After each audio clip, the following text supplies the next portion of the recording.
Hey, what's up? My name is Eric Young, founder and CEO of PitchIQ, and I wanted to spend today taking a look at Pete Alonso and his swing and approach when he steps in the box here during these playoff games.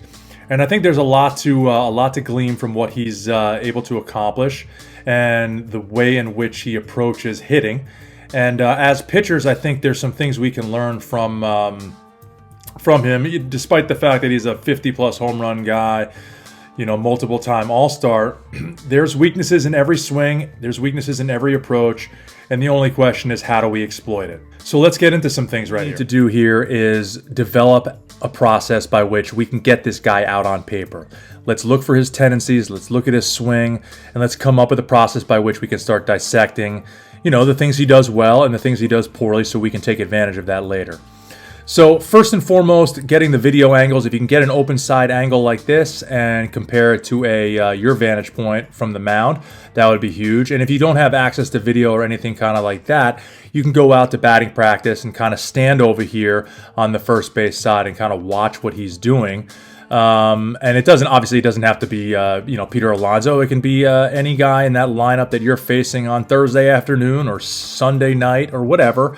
Any kind of guy that you think could be the difference maker in the opposing lineup. Okay, go out there and watch his batting practice. Okay, and from this angle, we can kind of start taking mental notes. All right. So, for example, does he let the ball travel deep? Okay, is he trying to make a point of contact deeper over here? And if so, is he trying to hit the ball to the right side? If he's trying to actually put on a clinic here and hit to the right side during batting practice, you have an intelligent hitter on your hands. If he's just in the box here and going pull side Monkey Johnsons over to the pull side, trying to hit tanks, you have an emotional style hitter who's not really trying to work on a process or anything like that. So first thing I would do is take a look at batting practice, just kind of see where he's trying to hit the ball. Is he going pull side, or is he going opposite field, or is he a line drive guy? Straight up the box, right back up the box. Okay. Next thing, once we kind of get past that and you're just watching, the way I like to break things down, it's a 3-step process. Okay. Let's watch where his feet are. Where do his feet start? Where do his hands start? And then where does the swing start and finish? And we'll get into that in a second. All right. So the first thing we're going to do is feet first, hands second, and then the swing path is third. Okay? So what do I mean by that? Okay, feet first. Are his feet spread out? Is he trying to create a kind of a wider base? Are his feet narrow? Is he trying to create a narrower base? Be more, standing up a little bit straighter, okay? And not only is it about where he's doing that at setup, but where do his feet take him and what are they doing during the actual pitch itself? So we're going to watch this here. He takes a small kind of timing mechanism leg lift. Okay, it's not like one of those big giant 1980s leg lifts or anything like that. This is a more compact, under control leg lift. And I just call it a timing mechanism because hitting is a lot of it's about timing. Okay, so he started with his, let's go back for a second. See his feet on this side, his feet are pretty square, right? They're kind of coming straight at the camera. We're not seeing a guy whose feet are closed or open. We're seeing a pretty straight up hitter who comes into a small balancing act here, leg lift timing mechanism, and then where does he land with his feet? Let me clear this for you. On the right, where does he land with his feet? Does he land open? Does he land closed? Is he on his toes or is he on his heels? Okay. Then the next thing I would be looking at is, what did his hands do? Okay. His hands are close to his body. During this timing mechanism, he drops his hands this way. Okay, so we have a little bit of hand movement there. Then he brings his hands back up, right? So his hands are now traveling in a pump. He's pumping his hands as he gets into front foot strike right there. And now his hands, it kind of looks like a golfer to me, for lack of a better technical term. but it looks like he's going to be sweeping the bottom of the zone with his bat path. And that's exactly what happens on this particular pitch that he fouls off. This is a slider. And so his hands are starting kind of close to his body. They go down, they go up, and then he's kind of coming across with it like kind of like a golfer's wood chop type of stroke, all right? More importantly to me is really what his feet are doing. Is he on his toes? Is he on his heels? Well, I can't really tell from right there if I'm looking at this over here. But what I can tell is he's definitely front side oriented when he gets into front foot strike, okay? And how can I tell by that? Yes, it's an off-speed pitch, so he's going to be a little bit more out in front, but I just see a majority of his body right there. Yes, his hands stay back, but I'm seeing heavy onto his front foot, okay? So what does that tell me? I'm putting these pieces together, right? We saw hands that are moving in a timing mechanism, right? He's trying to generate hand timing. His leg lift is a hand timing, is a timing mechanism as well. Sorry, I'm misspeaking there. Leg lift is a timing mechanism as well. The hands are a timing mechanism, and he's trying to get his front foot down into the ground so he's not late, so he can launch and try to hit homers, okay? So clearly, he is a fastball hitter. He's hunting fastball. He's trying to time up 95 at all times. He is not the kind of guy that's going to get beaten by a fastball. He's selling out for heater, and you can see by his approach right there as his hips kind of start coming through, he's front side oriented. Everything's traveling. The hands were going up and down. So with all this traveling, the head's moving around a little bit. With all of that movement, it tells me there are holes in this swing that are exploitable. Okay? Now, to the naked eye, it might not look like there's that much going on there, but I think there is. I think there's room to take advantage of what he's doing here. Okay? Now, this pitch in particular is a slider down. Look at it on the right here. We got Flaherty throwing this slider. Looks like it presents it like a fastball right there, and then it just kind of breaks right off the plate. Very well located pitch. But I see a hitter that is front side oriented, going down to kind of try to sweep this ball out from down here and kind of lift and launch. And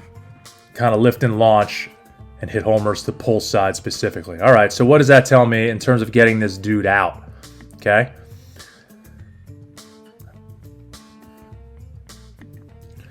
Well, it tells me if he has that low kind of sweeping out swing path that we're seeing right there, that there is room. Maybe not on this particular pitch, but on the next one coming up, there's a little bit of room to the top of the zone that you can get over that barrel a little bit, and there's some room down and away to get him expanding away even further. The places you don't want to throw this dude right here is a fastball in this L. Right here. And right here. We're not looking to challenge him in a spot where his swing path covers, right? You can see it on the left here. His swing path is covering down, right? And it's fast. It's geared for a fastball. So anything kind of like in this general area with a fastball, you want to avoid. With a slider, it's fine to present that pitch like a fastball there, and then have it break off the plate. He's going to swing and miss it, kind of like what he does here. He fouls this one off, okay? And speaking of fouling it off, we just saw that foul ball recognition. It plays a big part in this, okay? We've seen this foul ball kind of go off that way, okay? Sorry, I didn't draw that great, but you can see that right there. Boom. Okay, what does that tell me? It tells me he also lost the barrel, right? He was underneath the pitch. And this is a pitch, this is a slider that's breaking down. So even more, it's telling me more about his approach on this.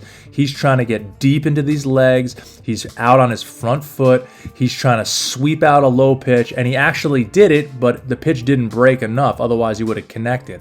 And then he swept underneath it, and he hit a foul ball over in this direction where he has seemingly lost the barrel. So on the next pitch, the only thing we really want to avoid here is throwing a fastball to this general area right here, middle down, middle in down, or just middle in, right? Those are all pitches that with his pull side approach, he's trying to launch to left field. He's trying to go down and get it and lift the ball, okay? Now, if you know anything about Pete Alonso, he's definitely a good high ball hitter. I'm not saying he's not a high ball hitter or he can't handle the high pitch, but after you get a hitter with his eyes tracking down, right? Look at his eyes. His eyes are down. Eyes are down. Eyes are down. It's actually 3 pitches in a row that they threw down. He's prime for this pitch right here. Mask, okay? Mask and up above the mask. Maybe he'll chase it, maybe he won't, but at least you get him off this down pitch. And then if you want to go back down here with the slider right after that, perfectly able to do that, okay? Now, one thing I did forget to mention here is that he definitely likes his arms extended. Low ball hitters like their arms extended. Right? He's getting down across the zone like this. I get a better drawing tool here, sorry. He wants to extend to the baseball there, or extend to the baseball there, or extend to the baseball out there. Okay? He's also, because he's on this front foot and he's steamrolling for fastballs, he's selling out for the heater, he's also likely to be able to handle this pitch inside as well. So all that being said, the places to go for him on this next pitch in particular would be mask and above with a heater if you wanted to slow him down a little bit. And if you wanted to speed him up, just throw him another slider down and away like this and kind of read the next pitch. If he ends up spitting on it and taking it, we'll know a little bit more about his approach. And then maybe a fastball in, because now you've had his eyes looking out here after several pitches in a row. Then maybe a fastball to the inner part of the plate makes some sense. But specifically, fastball to the mask, slider down and away are 2 pitches that can definitely help you get this dude out based upon the process we just went through, right? So the process again is this. Feet first. Where do the feet start? And where do the feet end? Okay. The second is hands second. Where do they start? And when he gets into the launch position, where do they come from and where do they go? Right? I see a little bit of pool holes here. And where do they go? They go in a straight line down, through, trying to scoop and lift. Okay? That's where his hands are going, and then the swing itself is he wants his arms extended so he can get to his power. So one would think that enticing him with a pitch off the plate, he sees it as something where he can handle and get to his power, and it just kind of breaks off the plate, or potentially get in under his hands on something that's going to influence him inside, or make him chase up out of the zone. So working in this triangle here makes sense for this kind of a hitter. Okay, you want to avoid all other areas. Okay, and then the third step in our process is reading the foul ball. Where does the foul ball go? The foul ball is going up and to the right over the first base dugout, which if it was a fastball, you would say, oh, he's late, right? He's late. Okay, but on this pitch, he's not late because it was a slider. He's actually out in front because we know that from his feet being there. And because he got underneath the baseball, he got underneath the breaking pitch and tried to scoop it and lift, and he missed it, and the ball went that way. So the foul ball recognition on a slider, if it goes up and that way, it means you're underneath it. He anticipated more break. Okay, so his eyes are definitely oriented for fastballs down across the plate. Anywhere he can extend, he wants to get his foot planted and attack that baseball, get his arms extended, and drive to the big parts of the plate. And we know from the previous series, he was able to handle this pitch right here, opposite field, hit a home run against the Brewers. And then against the Phillies, that was 2 series ago. And then against the Phillies, he hit a couple bombs to right center field as well, just strictly because he's got enough pop to keep the barrel back and handle this pitch away when it's up. That's why I'm saying we need to go up higher and or try to influence him in or stay down here. And if you can work that triangle right here, boom, to boom, to boom, you're going to be in a pretty good spot. Okay, so 3-step process. Feet first, where do they start? Where do they end? Hands second, where do they start? Where do they end? Swing third. And then if he hits a foul ball recognition tells you a lot about where the barrel is being placed in the zone and how much plate coverage he has. All right, so hope that helps. Use that whenever you're scouting any kind of hitter that's somewhat intimidating at whatever level you're at or whatnot. But I would suggest that going out and watching batting practice, specifically the 1, 2, 3, and 4 hitters in a lineup are obviously probably going to be the best hitters. Specifically, the leadoff hitter. I would go out there and kind of watch what he's trying to do and use this process and see if it works for you. Maybe you can get some better ideas and more creative ideas on how to get guys out based upon your stuff. All right. Thanks for listening. Eric Young with PitchIQ. Talk to you soon. Check out some more of the videos below.